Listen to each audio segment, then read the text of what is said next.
O presidente Lula segue com a agenda de compromissos pelo estado de São Paulo e hoje ele esteve em Osasco, aqui na região metropolitana. No discurso, o presidente defendeu a política fiscal adotada pelo governo federal e atacou os críticos. Vamos acompanhar.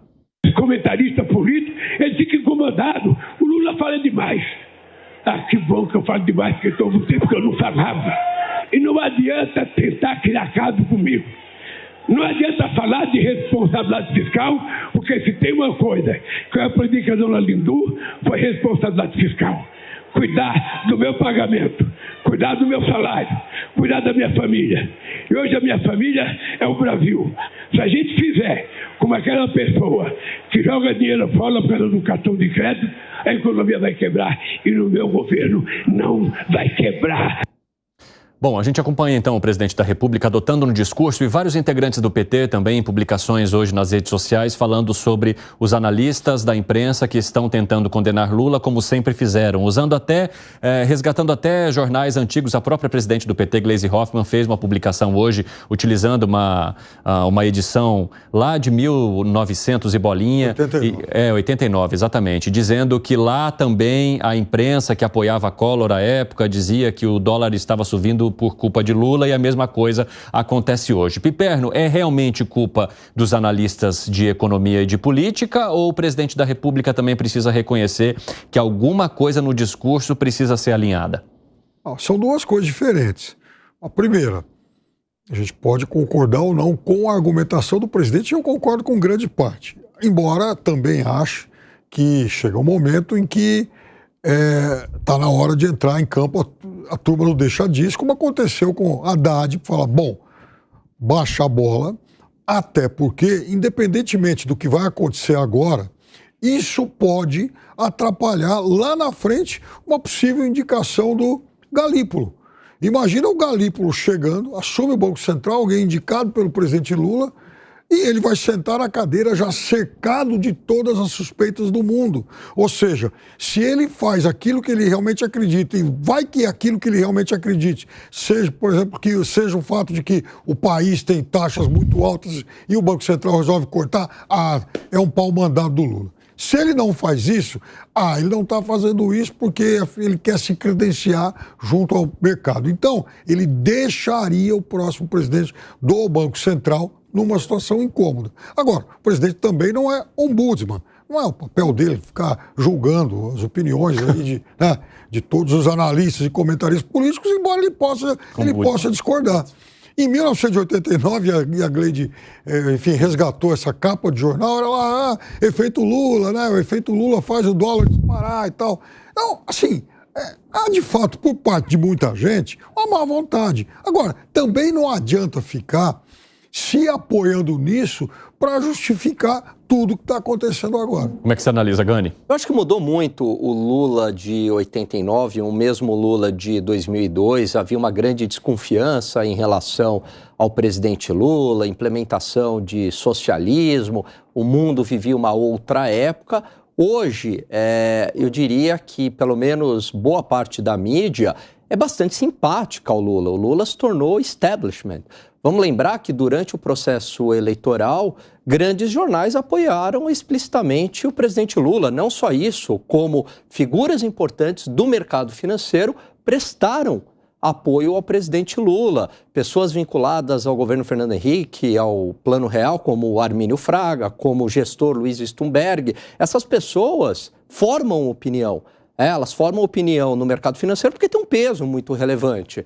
Então, pelo contrário, o presidente contou com todo o apoio do establishment, apoio de intelectuais, apoio de jornalistas, apoio da grande mídia. Então, eu diria até que essas pessoas têm boa vontade com o Lula. E, na verdade, se essas pessoas que anteriormente apoiavam e agora vêm com certo ceticismo, é porque elas estão agindo racionalmente. A realidade foi colocada para elas ali de que pode ter uma piora econômica no Brasil. Você concorda, Zé Maria Trindade?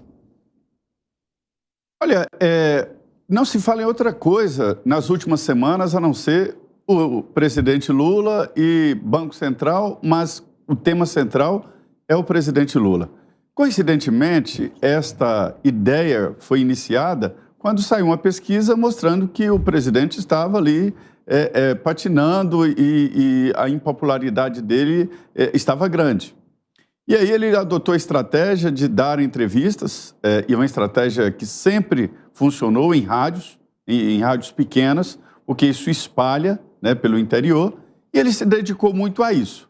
E principalmente a esse tema que dá manchete em todos os jornais. Se você pegar aí as últimas semanas, todas as principais notícias, tem o presidente Lula como a principal figura. Então, assim, é ele, não é o meio, nesse caso, é a mensagem. Aquele debate antigo da obra de o meio e mensagem, né? Nesse caso, é a mensagem. É o presidente Lula que está no centro da mensagem nas últimas semanas. Dominou tudo, foi mais forte do que tudo. Os jornais publicam o que é mais forte, não adianta. Então, é isso. Sobre o presidente que fala demais, eu, como profissional de imprensa, acho que o presidente deve falar. Né? O ministro deve falar, sempre. Né? E eu torço para que falem muito. O problema que eu acho é muita entrevista na porta do Ministério da Fazenda, né? E entrevistas rápidas, o que não está acontecendo com o Lula. O presidente Lula tem dado entrevistas longas. Por quê? Qual é a diferença? É o mal-entendido. Em economia, um mal-entendido provoca um estrago que não é recuperado facilmente. Então, um mal-entendido, uma frase solta. Tradicionalmente, o mercado, e que não é uma pessoa, é um conjunto, né? Ele sabe mais, ele tem mais informações do que a imprensa. Quando algo sai na imprensa, é só a confirmação de uma informação que o mercado já detém. O mercado, senhores, tem informantes incrustados no poder. Tem informantes dentro do Ministério da Fazenda e paga caro por isso. Isso todo mundo sabe por aqui. É evidente que eles sabem muito mais dos bastidores.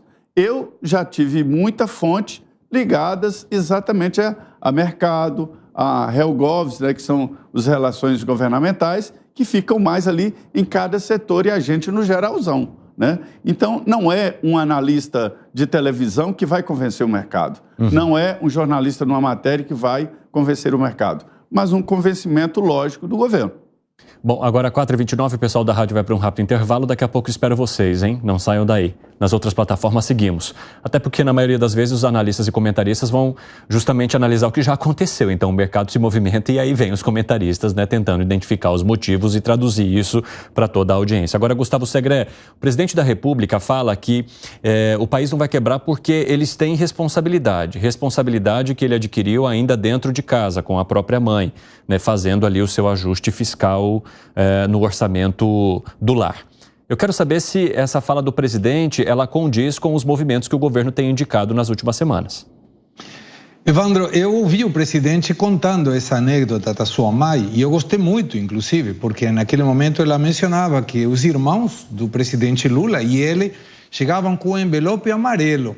E esse envelope era entregado à mãe, e a mãe pegava todo o dinheiro e orientava. Isso aqui é para pagar a comida, isso aqui é para pagar as despesas de casa, isso aqui para... E sobrava um dinheiro. Aí a mãe entregava para um dos mais velhos e dizia, você vai namorar, você vai tomar alguma coisa com seus amigos.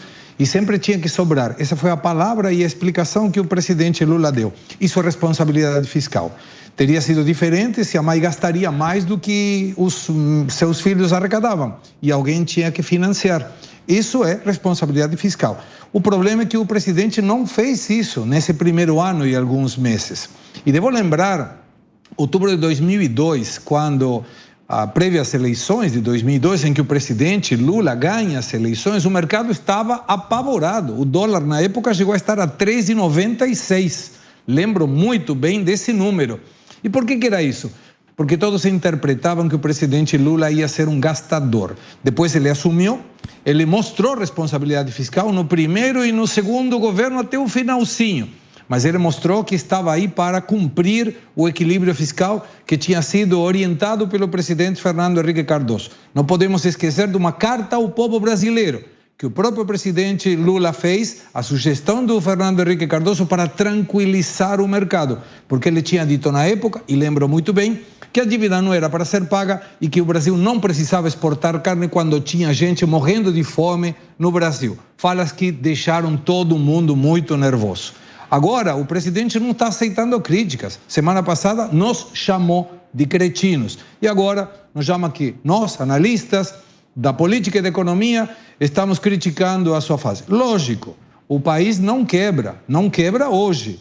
Mas ele continuar com esse desequilíbrio fiscal, quebra. Veja a Argentina, 8 vezes calote. E o histórico brasileiro não fala muito bem desse histórico precisamente. O Brasil deu 4 calotes da sua dívida também e perdeu muitos e muitos zeros por um desequilíbrio fiscal. Então, presidente, aceita a nossa crítica. A gente critica o que já foi feito. Não imaginamos o que vai fazer, porque nós não sabemos o que vai fazer.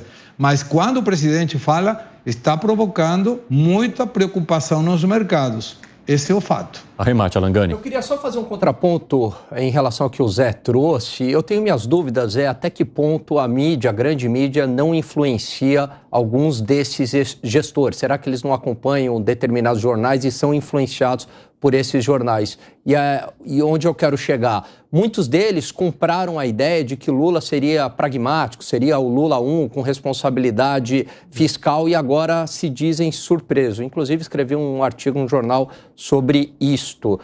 Sendo que, na época, não havia nenhuma evidência disso. O próprio presidente, na campanha, não deixou isso claro. O próprio José Dirceu, numa entrevista, disse que ele não teria nenhum compromisso com o teto de gastos, que a Petrobras e a Eletrobras deu a entender que seriam indutoras do crescimento econômico, do protagonismo estatal. E o Guilherme Boulos, numa entrevista ao Roda Viva, também deixa isso muito claro. Eu até falo, de estelionato eleitoral, o presidente Lula não pode ser acusado. Mas essas pessoas é inacreditável, porque elas são muito inteligentes no que fazem, mas compraram ingenuamente esse discurso. Eu preciso seguir, mas eu vi que o Piperno se manifestou bastante durante o seu argumento. Fala, Piperno. Não, são todos realmente muito ingênuos.